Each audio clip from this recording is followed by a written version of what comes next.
Otro caso fue el de la mujer sirofenicia, o sea, una mujer que no era del pueblo de Dios, porque no era judía, era sirofenicia. Y miren lo que pasó con esta mujer. Está en Marcos 7:25.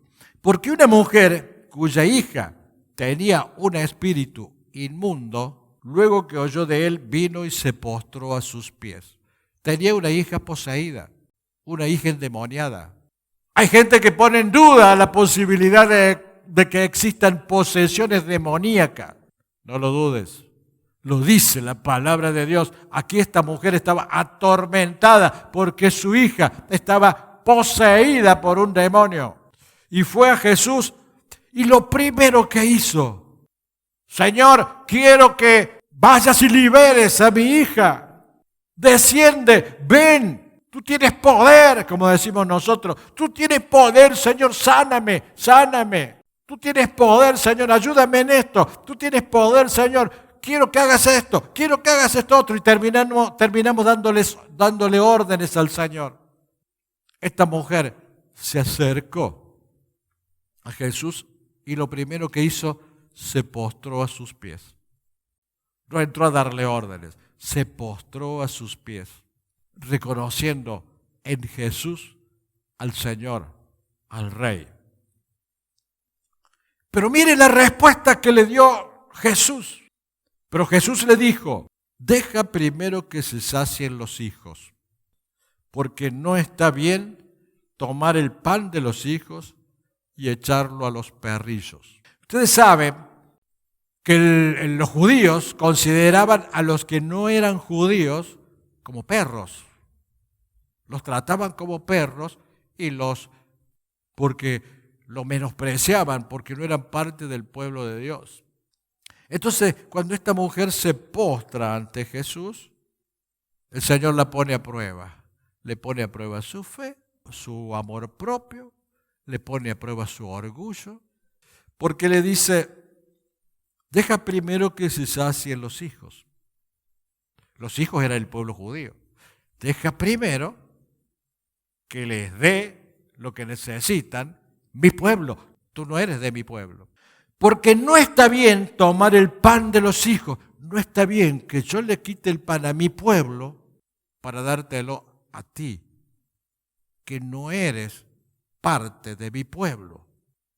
Y le dice algo peor: no está bien tomar el pan de los hijos y echarlo a los perrillos. Miren lo que le dijo Jesús. No está bien que yo no les dé a mi pueblo para dártelo a vos, que sos un perrillo. Piense usted qué haría usted en una situación así, ante una respuesta así, que somos tan egocéntricos, que somos tan orgullosos, que ni Dios puede llegar a tratarnos de esa manera. Por otro lado diríamos: ¿qué clase de amor tiene? Es Jesús. ¿Dónde está el amor? Respondió ella y le dijo: sí, Señor, pero aún los perrillos debajo de la mesa comen de las migajas de los hijos. Sí, Señor, soy un perrillo, no soy del pueblo de Dios, pero por lo menos de la migaja, de lo que quede después que le hayas dado a tu pueblo, dámelo a mí. O sea, la respuesta de la mujer fue una respuesta de humildad, hasta de humillarse. Entonces le dijo: por esta palabra, ella le había respondido: aunque sea de las migajas, dame. Lo que demostró su fe y su humildad, dice, por esta palabra le dijo: ve, el demonio ha salido de tu hija. O sea que cuando le pedimos al Señor, tengamos la humildad de reconocer que hemos sido perrillos. Y si hoy no somos perrillos, no es por mérito nuestro, sino por mérito de la sangre de Jesús. Y aún así nos hizo formar parte del reino sin que lo merezcamos, habiendo sido perrillos. Dios también muchas veces prueba tu humildad ante Él y ante las otras personas. Dios a veces permite que se te humille para ver hasta dónde llega tu humildad. Porque Dios te quiere humilde, porque Él resiste a los soberbios. Él no te quiere con soberbia, Él te quiere con humildad. De soberbia basta y sobra con Luzbel, que se transformó en Lucifer por rebelarse y por orgullo y soberbio. Tanto al siervo del centurión como a la hija de la mujer Sirofenicia, Dios los ayudó y les sanó por su humildad, por su fe, por creer en el amor de Cristo, aun cuando Dios los haya probado, cuando Jesús los haya probado para ver si era real esa humildad. Y cuando llegó ella a su casa, halló que el demonio había salido. Jesús dijo las palabras. No hizo falta que fuera a hacer el exorcismo a la casa. Dijo la palabra y el demonio salió de esa chica. Entonces hay tres casos. El oficial del rey quería que Jesús descendiese a Capernaum. En segundo lugar, el centurión romano que dice: no hace falta, Señor, no soy digno de ti. No soy digno. Di la palabra y mi siervo será sano. Y en tercer lugar, la mujer sirofenicia. Aunque sea la migaja, dame, Señor. Yo con la migaja, con tu migaja, soy bendecida. También se postró, se humilló ante Jesús, porque Jesús es Dios. Por eso tenemos que humillarnos ante Él, porque es Dios y nunca debemos olvidarlo que Él es el Dios y no nosotros. Y bueno, ¿y qué pasó entonces con el oficial del rey que había ido y había dicho: desciende a Capernaum? Quería que Jesús estuviese físicamente, porque no tenía fe. Era incrédulo de que Jesús podía sanar a su hijo con decirlo de palabra, con su palabra. Jesús allí también venció la incredulidad. Porque Jesús le dijo: ve, tu hijo vive. Ese oficial que había dicho: desciende a Capernaum y sana a mi hijo que está muy grave. Anda tranquilo, tu hijo vive.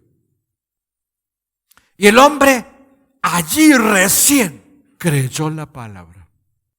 No antes.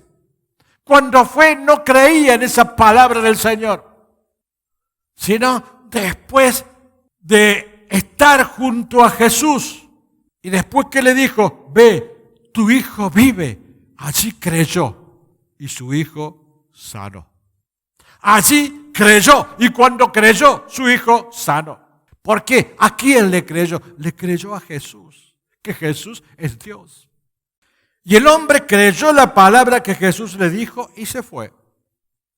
Dice el 4:51. Cuando ya él descendía, sus siervos salieron a recibirle y le dieron nuevas diciendo: tu hijo vive. ¿Qué hizo entonces el oficial? Voy a comprobar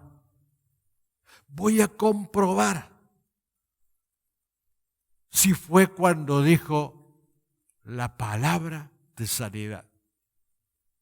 Entonces él les preguntó: ¿a qué hora había comenzado a estar mejor?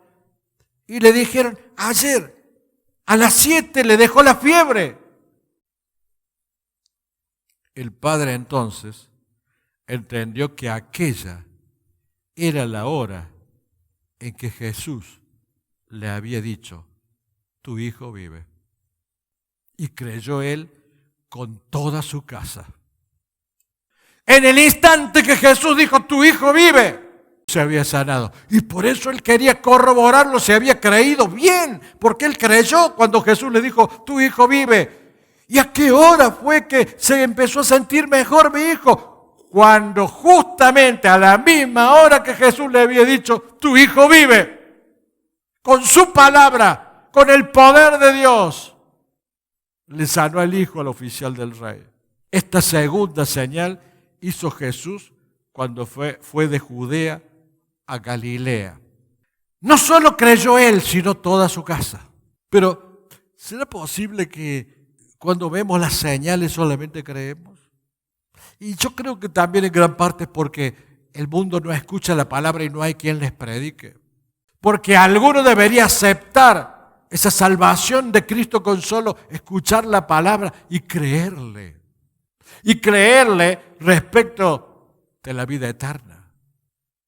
En lugar de ir a Capernaum, Jesús tan solo le dijo: ve, tu hijo vive. ¿Cuánto quiere Dios simplemente con dar la orden? Tu mala situación desaparece, tu problema queda destruido, las cadenas que te atan son rotas. Solamente tenés que creerle a Él, tenés que confiar en Él, tenés que buscarlo con humildad, sin orgullo, buscarlo, postrarte ante sus pies, porque Él es Dios, no eres tú, Dios, y recibir de Él la palabra. Hay gente que dice, bueno, quiero que vaya el pastor, quiero que vayan los diáconos, quiero que vayan a verme al enfermo. Mira, hermano, cuando tú oras, lees la Biblia y Dios dice su palabra, mediante la cual te soluciona tu problema de sanidad. No es necesario que vaya ningún hombre. Solamente la palabra de Dios, la palabra de Jesucristo trae sanidad y soluciona tu problema. Pero para eso hay que creer, hay que confiar. Cuando decimos que vaya, estamos haciendo lo mismo que hizo el oficial del rey. Jesús desciende a Capernaum cuando no es necesario. No es necesario porque tu fe tiene que ser lo suficientemente grande, lo suficientemente amplia para confiar, como confió el centurión y como confió la mujer sirofenicia. Tiene que ser lo suficientemente grande como para saber que Dios, con su palabra, con una palabra, puede solucionar tu problema. A Él es al que tenés que acudir. No hace falta que nadie vaya a tu casa. No hizo falta que Jesús fuese a la casa, ni Jesús fuese a la casa del oficial del rey para sanar a su hijo. Él dio la orden y la enfermedad cesó. El oficial quería que Jesús fuera. El centurión y la mujer sirofenicia no hizo falta. Es que en realidad es Dios y su palabra repercute en el mundo entero. Su palabra y su poder puede cambiar la situación de este mundo mañana mismo. Tenés que orar, tenés que clamar y tenés que pedir.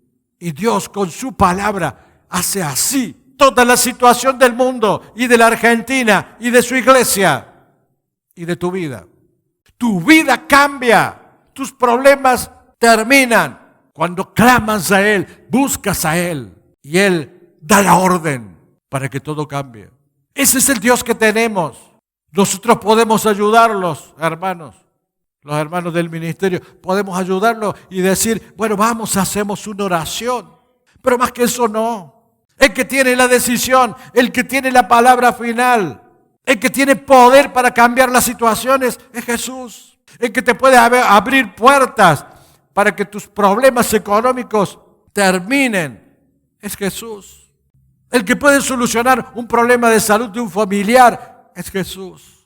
El que te puede cambiar tu orgullo, tu carácter, tu forma de ser es Jesús. Dale lugar a Él. Permitile que more en tu vida.